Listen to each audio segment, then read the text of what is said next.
안녕하세요. 달빛 야와입니다. 잠잘 때 듣기 좋은 이야기.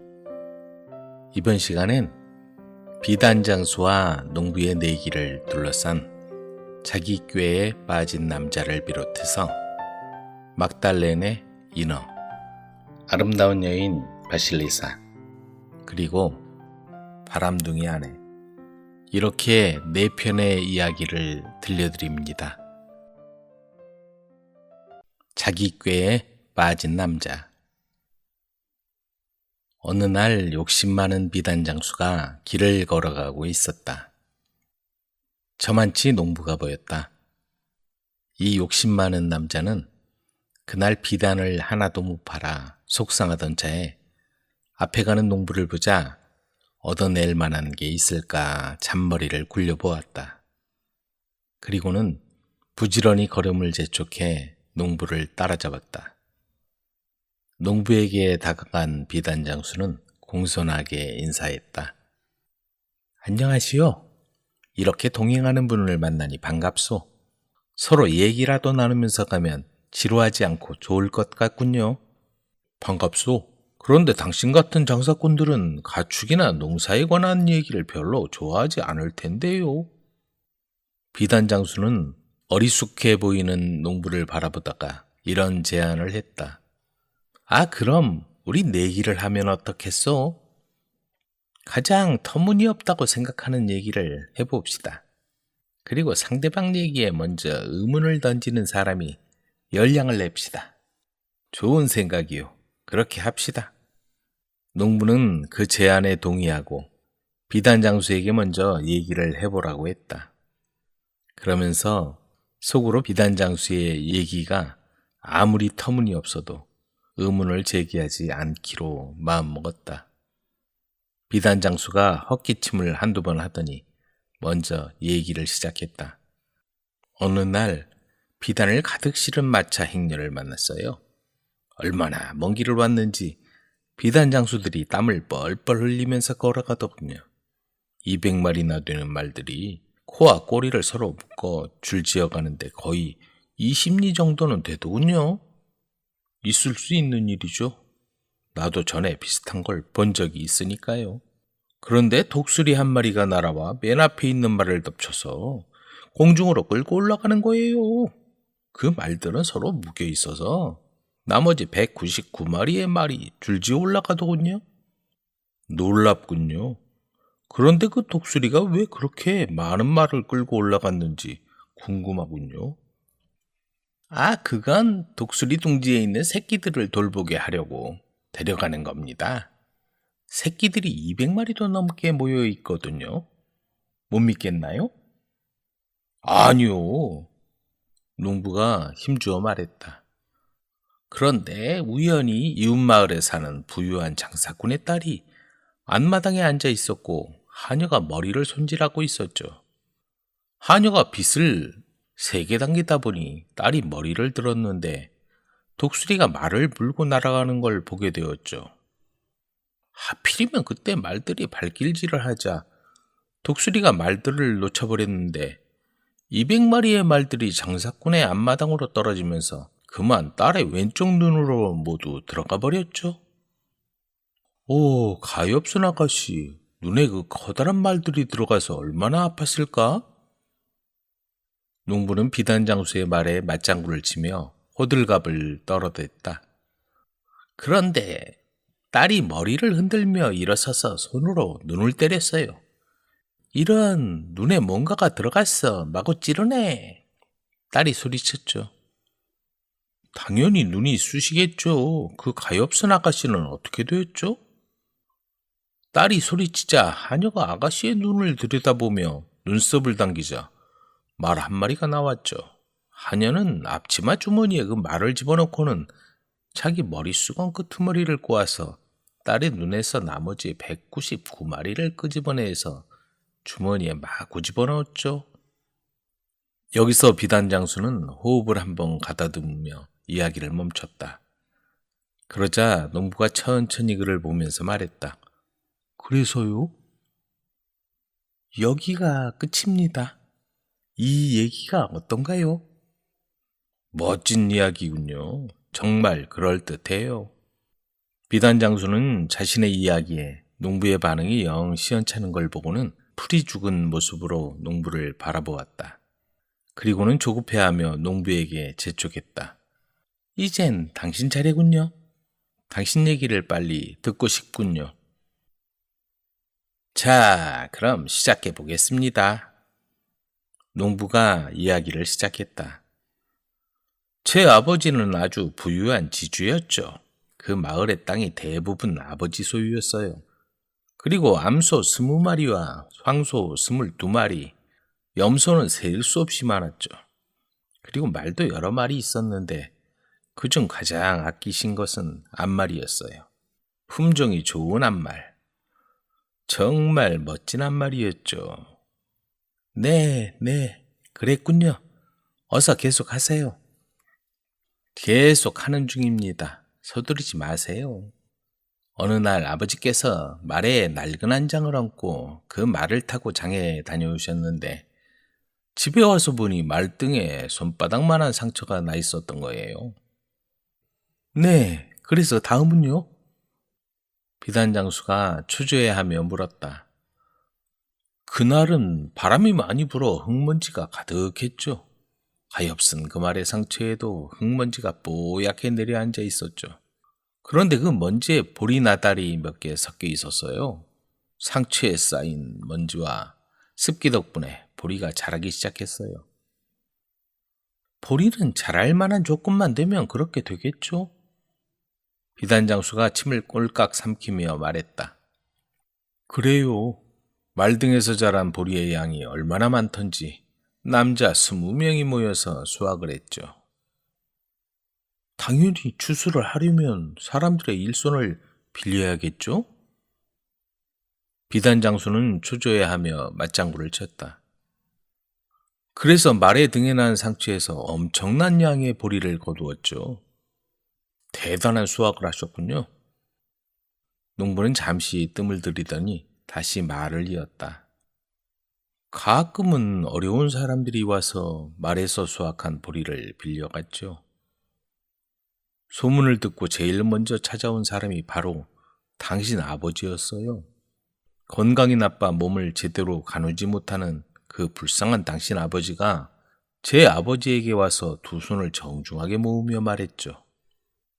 비단장수는 매서운 눈길을 던졌으나 입술을 깨물며 침착함을 되찾았다.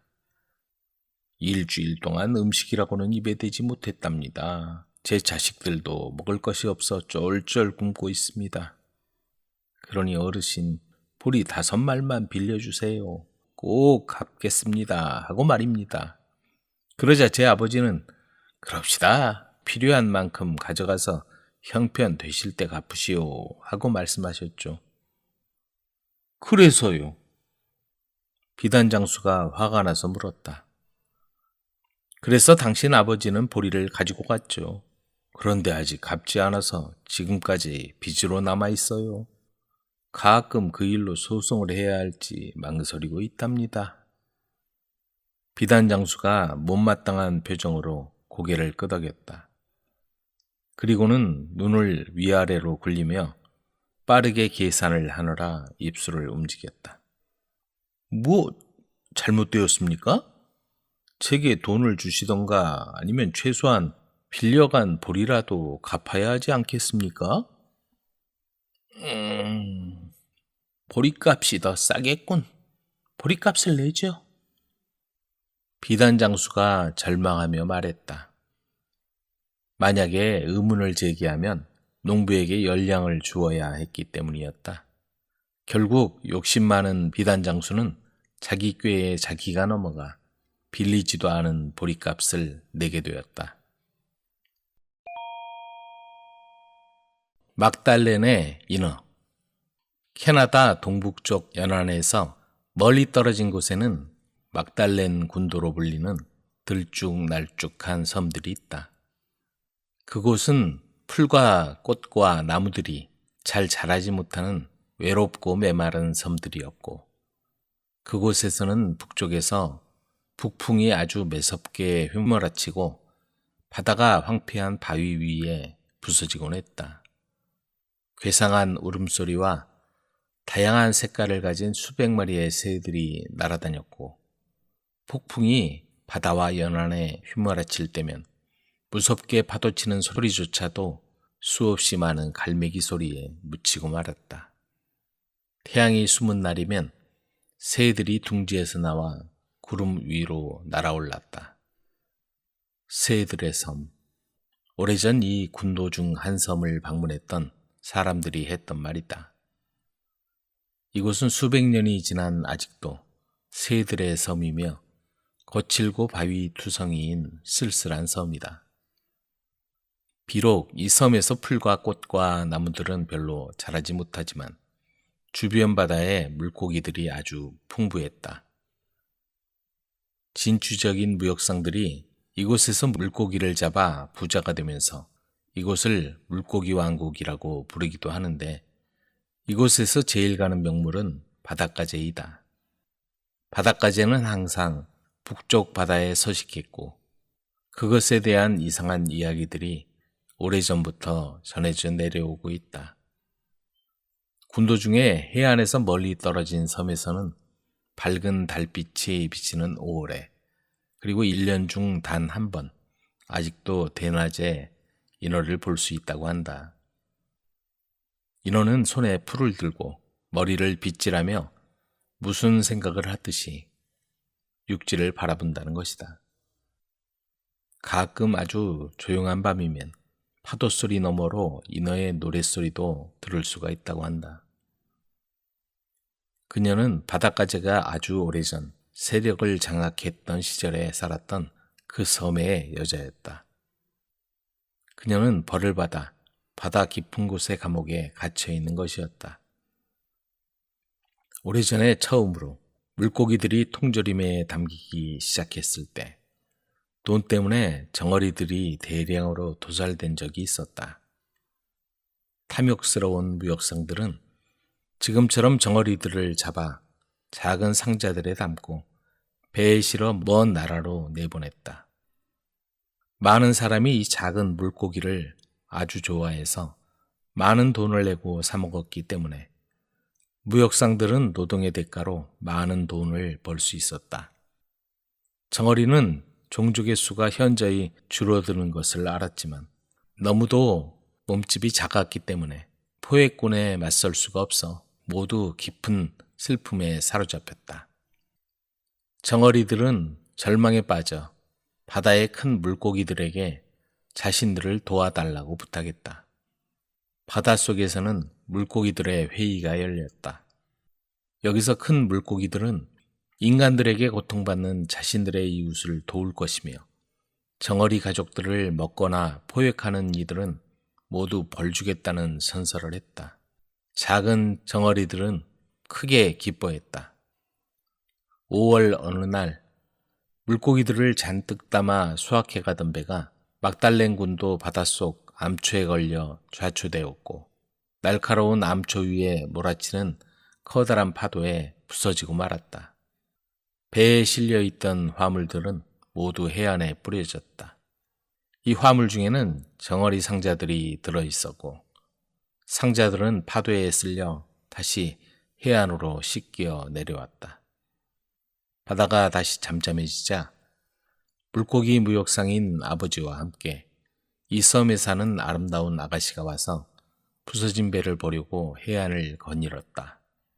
그녀는 다른 사람들과 마찬가지로 이 작은 물고기를 매우 좋아했기에 배에서 쓸려온 이 물고기들을 먹어보았으면 하고 바랐다. 그녀는 물가에 앉아 누구라도 이 상자들을 열어줄 리가 없는지 노래를 불렀다. 나는 콩과 같이 그린 정어리를 아주 좋아해요. 바다의 모래와 섞인 정어리를 아주 좋아해요. 해안에서 떨어진 곳에서 빨간 물고기 한 마리가 모래톱 위에 앉아 쉬고 있다가 아가씨가 부르는 이 노래를 듣고 재빨리 해안으로 헤엄쳐 갔다. 빨간 물고기는 아가씨가 부르는 가사를 알아듣고 상자 안에 무엇이 있는지 알게 되자 매우 화가 났다. 그 물고기는 정어리들과 같은 종에서 나온 정어리 가족들의 사촌뻘 되는 물고기인 것이다. 그러나 물고기는 직접 아가씨를 벌주기에는 너무 소심했다. 그때 어느 당찬 인어 남자가 이 노래를 들었다. 그는 바닷속 자기 집에서 함께 살아줄 아내를 찾아온 것이다. 그가 이 아름다운 노랫소리를 듣고 말했다. 마침내 여자가 나타났군. 그래서 그는 가장 우아한 옷차림으로 단장하기 위해 거울을 보러 갔다. 그는 아주 밝고 깨끗한 해초로 직접 초록색과 노란색의 새 옷을 만들었다.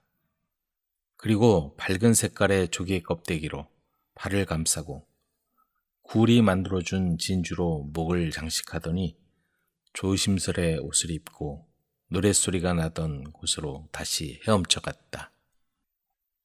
그러나 가사를 알아들을 수 있을 만큼 가까이 와서 상자 안에 있는 것이 무엇인지 알게 되자 회의에서 했던 선서가 생각이 났다. 그는 이 노래 부르는 아가씨를 사랑했지만 재빨리 다른 곳으로 헤엄쳐 가고 말았다. 빨간 물고기처럼 아가씨를 벌주기 두려운 것이었다. 아가씨는 밤이 깊어서 달이 하늘 높이 떠오르자 그만 지쳐가고 있었다. 상자들은 아직도 열리지 않았고 아가씨는 배도 고프고 물고기가 너무 먹고 싶었다. 그녀는 바닷가 구석으로 가서 혹시라도 상자가 깨지길 바라면서 물속에 있던 돌로 상자를 3개 내리쳤지만 상자는 깨지지 않았다. 그런데 그 돌 아래에는 바닷속에서 적과 힘든 싸움을 하고 조용히 누워 자는 크고 검은 가지가 있었다. 가지는 자고 있던 집의 지붕을 누가 건드리자 눈을 비비고 일어나 귀를 기울였다. 아가씨는 다시 노래를 부르기 시작했다. 아, 나는 콩과 함께 끓인 정어리를 좋아해요. 바다에 모래와 섞인 정어리를 좋아해요. 정어리가 먹고 싶어 죽겠어요. 누군가 와서 이 상자를 열어줄 수 없나요? 그러자 가재는 물고기 회의에서 했던 선서가 기억났다. 그는 자신의 힘을 알았기에 아가씨를 두려워하지 않았다. 가재는 아가씨를 벌주려고 아주 약은 꾀를 생각해냈다. 그리고 숨어있던 곳에서 나와 정중하게 집게손을 흔들며 말했다. 아름다운 아가씨, 제가 상자를 열어드리죠. 한번 해보게 상자를 이리 주세요. 그러나 아가씨가 손에 들고 있던 상자를 가재에게 주려는 순간 가재는 그 힘센 집게로 아가씨의 손목을 물어버리고 말았다.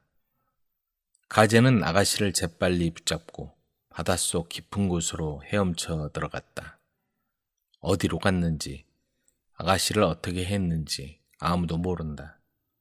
가재가 아내를 찾아 헤매던 인어 남자에게 아가씨를 팔았고 아가씨가 점점 물고기로 변했다고 추측할 뿐이다.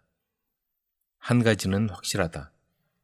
육지로 다시는 돌아오지 않았다는 것이다.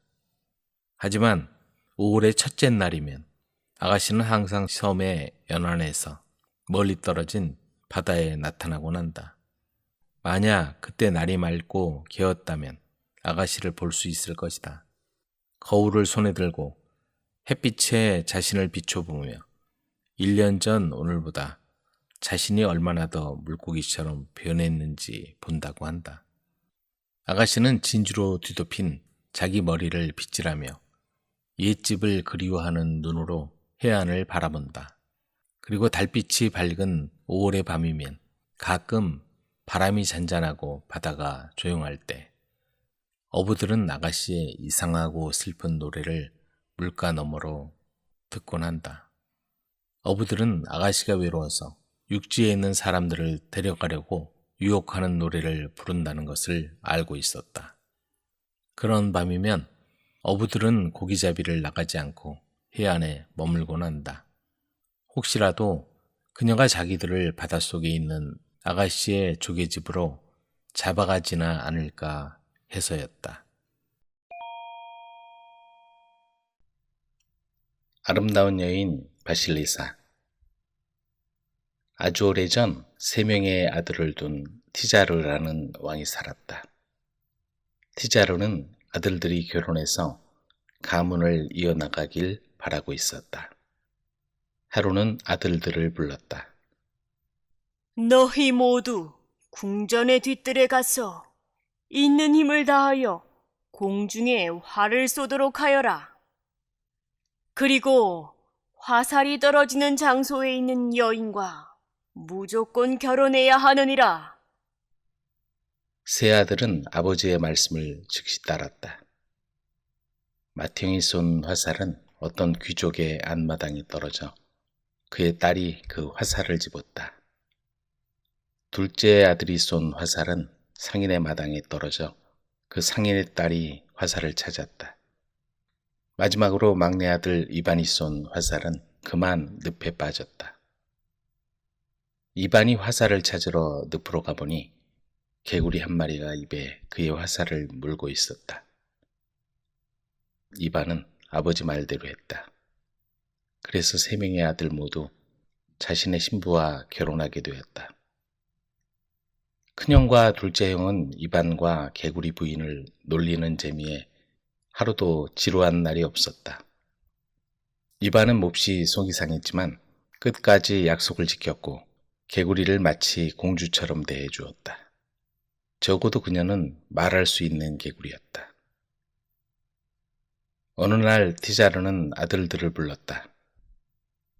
내일 아침까지 너희들의 아내가 솜씨를 최대한 발휘해서 셔츠를 나에게 짜주었으면 하는구나. 형들은 자신들의 아내에게 아버지의 명령을 전하려고 자리를 떴다. 하지만 이반 왕자는 슬픈 표정으로 집에 돌아왔다. 개구리 아내가 왜 그런지 물어보자 이반이 대답했다. 아버지께서 내일 아침까지 멋진 셔츠를 당신에게 만들어 오라고 하셨소. 아무 걱정하지 마세요, 이반 왕자님. 어서 주무세요. 저녁보다 아침에 정신이 더 맑아진답니다.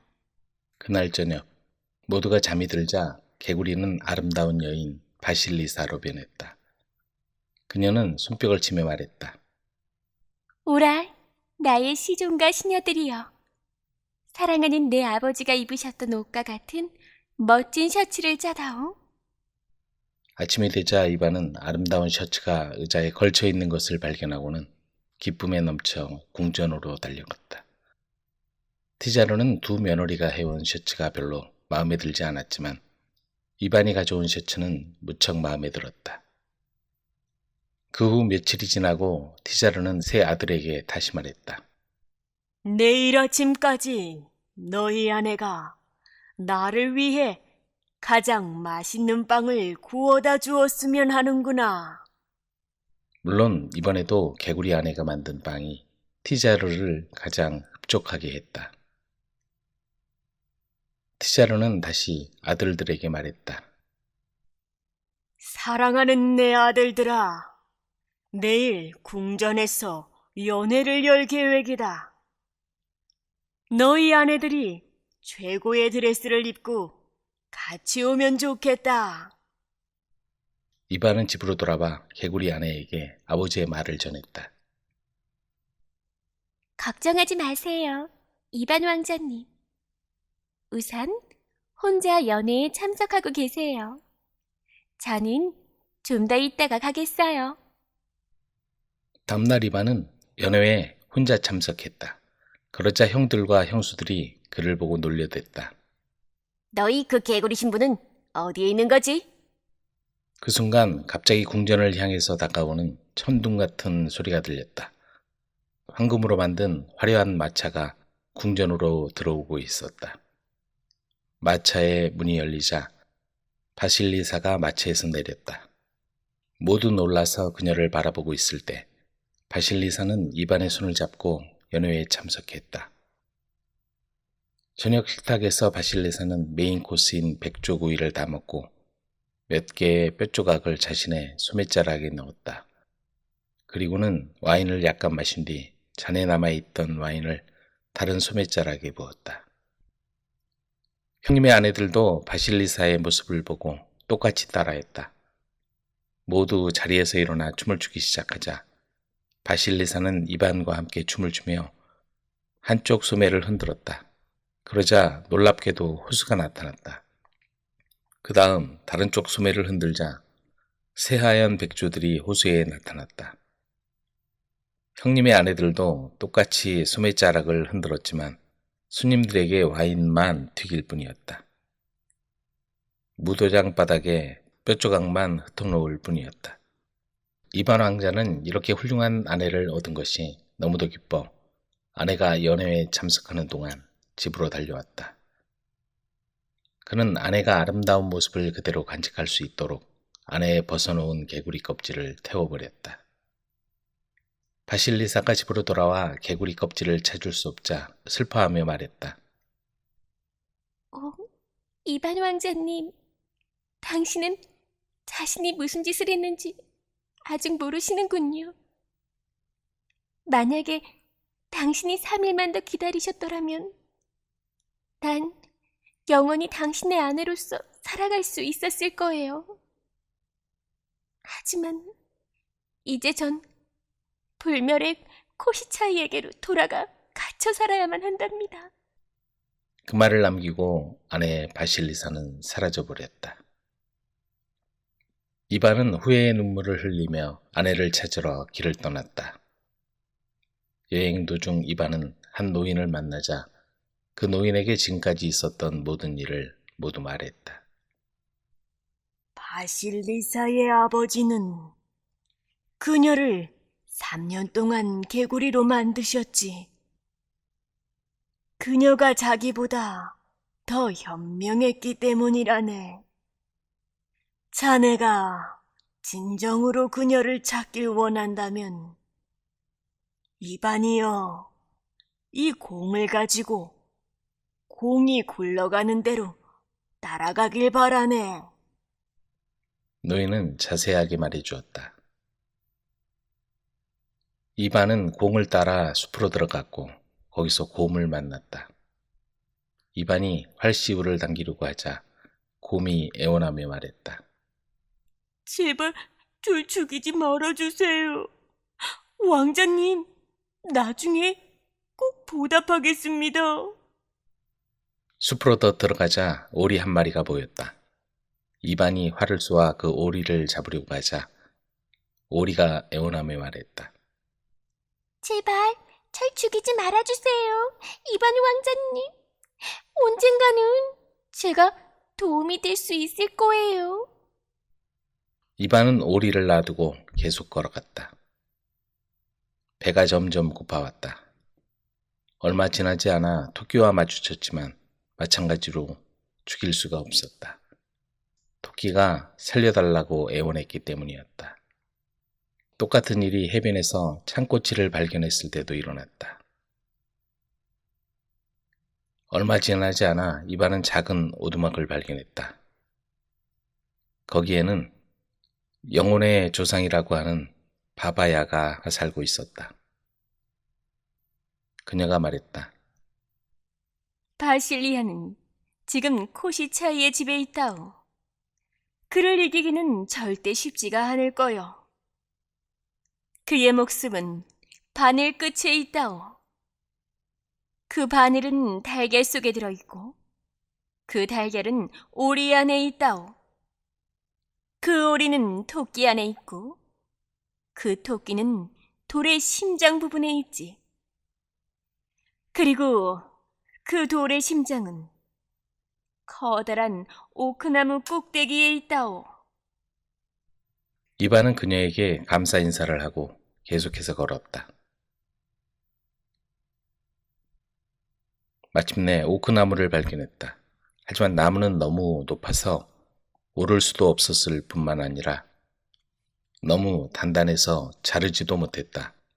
그때 전에 살려주었던 곰이 갑자기 나타나 오크나무를 뿌리부터 송두리째 잘라주었다. 그러자 심장이 나무로부터 떨어져서 깨졌다. 심장이 깨지자 토끼가 튀어나와 도망치려 했다. 하지만 이반이 살려주었던 토끼가 먼저 잡아서 죽이고 말았다. 그러자 오리가 토끼로부터 기어나왔지만 이반이 살려주었던 오리가 먼저 잡아서 오리를 죽였다. 오리가 죽자 달걀이 떨어져 나와 바다로 흘러갔다. 하지만 이반이 살려주었던 창꼬치가 달걀을 찾아내서 이반에게 가져다 주었다. 이반이 달걀을 깨뜨리고는 바늘 끝을 부러뜨렸다. 그러자 코시차이는 그의 궁전에서 목숨을 잃게 되었다. 이제 바실리사는 자유의 몸이 되었다. 이반은 그녀를 데리고 집으로 돌아왔다. 집으로 돌아온 그들이 얼마나 행복하게 살았는지는 설명을 하지 않아도 알 수 있을 것이다.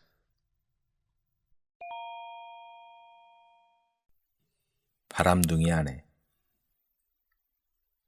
어떤 나라에 식료품 장수가 있었다. 그에게는 젊은 아내가 있었는데 그 아내에게는 숨겨둔 애인이 있었다. 어느 날 아내의 애인이 말했다. 당신 남편이 우리 사이를 알면 우리를 가만두지 않을 거요. 남편 눈앞에서 우리가 결혼하는 모습을 보여줄 거예요. 정말 그렇게 할 수 있을까? 그래요. 난 꼭 하고야 말겠어요. 내일 남편과 저기 보이는 저 나무 밑으로 산책할 거예요. 당신은 그 나무 근처에 숨어 있다가 내가 신호를 보내면 오세요. 아내는 애인에게 내일 이 시간에 만나자고 약속하고 애인과 헤어졌다. 이튿날 아내는 남편에게 말했다. 여보, 당신과 산책하러 가고 싶어요. 그럽시다. 아침이 되어 여자와 남편은 그 나무 밑으로 갔다. 이 사탕을 먹는 사람은 하나가 둘로 보인대요. 여자가 이렇게 말하며 사탕을 먹고 남편에게도 먹으라고 주었다. 30분쯤 지나서 여자가 나무에 올라가 아래를 내려다보고 말했다. 장님이나 되어라. 천벌을 받을 사람. 어떻게 그럴 수가 있어요? 아내 앞에서 낯선 여자와 결혼을 하다니. 우리 이혼해요. 그리고 그녀는 울었다. 왜 그래? 제정신이야? 여긴 나밖에 없어. 조용히 해요. 뻔뻔하고 부끄러움도 모르는 인간. 당신 옆에 여자가 있는데 부인하다니. 이리 내려와. 여자가 당신과 함께 있으면 내려가지 않겠어요. 남편이 부인하며 맹세하기 시작했고 여자가 내려와 말했다. 그 여자 어디 있어요? 그녀를 보여줘요. 남자가 다시 맹세하자 여자가 말했다. 그 사탕을 먹어서 그런가? 그런 것 같아. 당신도 나무에 올라가 내려다보세요. 한번 봅시다. 남편이 나무를 타고 올라가는 동안 여자가 애인에게 신호를 보냈다.